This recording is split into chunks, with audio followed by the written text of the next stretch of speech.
దేవతల రాజధాని ఎలా ఉంటుందో అదే నమూనాతో ఏపీ రాజధాని అమరావతి ఉంటుందని సీఎం చంద్రబాబు అన్నారు. రాజధాని కోసం రైతులు 33,000 ఎకరాలు స్వచ్ఛందంగా ఇచ్చారని, పవిత్ర కార్యక్రమానికి రైతులు సహకరించారని అభినందించారు. అమరావతిలోని వెంకటపాలెంలో వెంకటేశ్వర స్వామి ఆలయ విస్తరణకు సీఎం చంద్రబాబు బుధవారం భూమి పూజ చేశారు. ప్రాణదానం సిమ్స్ లో ప్రారంభించాను. ఎన్టీ రామారావు గారు ప్రారంభించిన కార్యక్రమం అన్నదానం 83లో ప్రారంభిస్తే నేను 2003లో ప్రాణదానాన్ని ప్రారంభించి బ్రహ్మోత్సవాల సందర్భంగా దేవునికి ప్రభుత్వ లాంఛనాలు సమర్పించే సందర్భంలో 23 క్లేమోర్ మైన్స్ నా మీద బ్లాస్ట్ చేస్తే సాక్షాత్ వెంకటేశ్వర స్వామి నాకు ప్రాణభిక్ష పెట్టాడు తప్ప ఇంకోటి కాదని చెప్పి విజ్ఞప్తి చేస్తున్నా. అది వెంకటేశ్వర స్వామి మహిమ. నేను చిన్నప్పుడు కూడా మా కుటుంబం కానీ చిన్నప్పటి నుంచి మా ఇంటి దైవం వెంకటేశ్వర స్వామి. మా ఇంటి నుంచి చూస్తే మంగాపురం నుంచి ఆ సైడ్ చూస్తే వెంకటేశ్వర స్వామి నామాలు కనపడొస్తాయి. ఆయన్ని చూస్తూ బతికాం. ఆయన పాద పద్మాల చింతన అనునిత్యం తరించాం, ముందుకెళ్ళాం. అందుకే నేను ఎప్పుడు కూడా వెంకటేశ్వర స్వామికి గాని అప్రతిష్ట పాలొచ్చే ఏ పని చెయ్యను, ఎవరిని చెయ్యనియనని మరొక్కసారి మీ అందరికీ విజ్ఞప్తి చేస్తున్నా.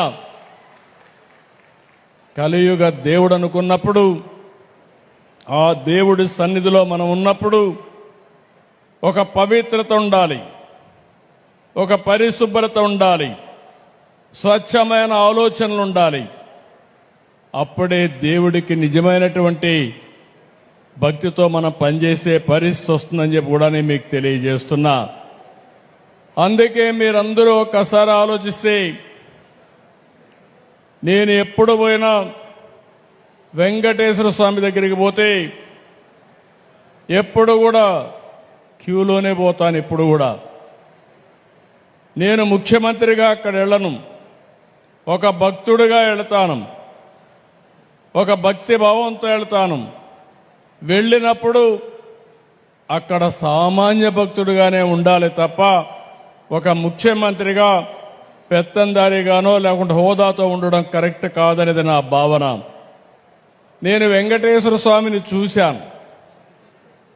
కొంతమంది తప్పులు చేస్తారు. తప్పులు చేస్తే చాలాసార్లు చెప్పేవాళ్ళు.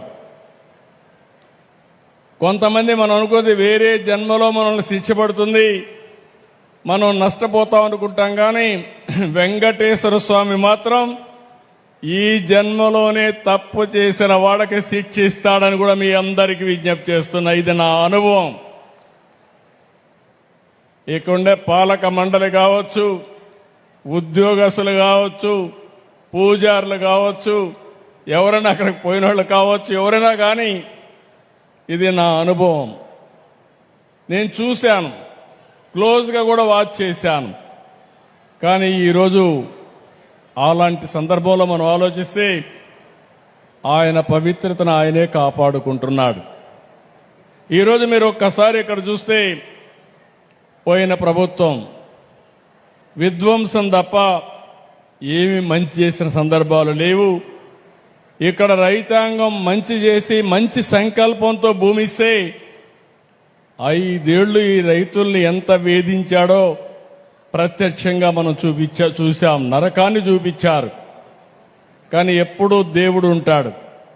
మీరు ఆ వెంకటేశ్వర స్వామిని నమ్ముకున్నారు.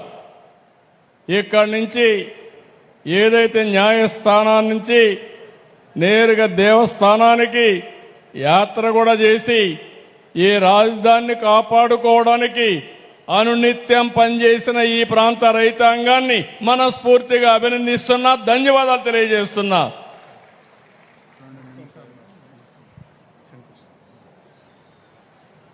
అదే మాదిరిగా ఈరోజు ఈ పవిత్రమైన దేవాలయాన్ని 260 కోట్ల రూపాయలతో దీన్ని పూర్తి చేస్తాం. నేను ఒకటే దేవస్థానాన్ని కోరుతున్నా, ఈ యొక్క అమరావతినే కాకుండా ఈ ప్రాంతాన్ని కాపాడవలసిన బాధ్యత ఈ దేవాలయం పైన ఉంది. ఆ శక్తినివ్వాలి, ఎనర్జీనివ్వాలి. ఆ 260 కోట్ల రూపాయలు ఖర్చు పెట్టి తిరుపతి ఏ విధంగా అయితే ప్రాంగణం ఉంటుందో అదే విధంగా దీన్ని తయారు చేసే బాధ్యత, 2.5 సంవత్సరాల్లో పూర్తి చేసే బాధ్యత టీటీడీ తీసుకోవాల్సిందిగా మరొక్కసారి కోరుతున్నా. ఇంకో పక్కన ఈరోజు నేను ఒకటే ఆలోచించాను. ఎన్టీ రామారావు గారు ప్రారంభించింది అన్నదానం, నేను ప్రారంభించింది ప్రాణదానం, 3వది శ్రీవారి సేవకులు, 4వది దేవాలయాల నిర్మాణం. భక్తులు ముందుకు రావాలి. మీరు ఎంతో ఆస్తులు సంపాదిస్తారు కానీ మీ పిల్లలకిస్తే వాళ్ళు అనుభవిస్తారు, కొంతమంది పోగొట్టుకుంటారు.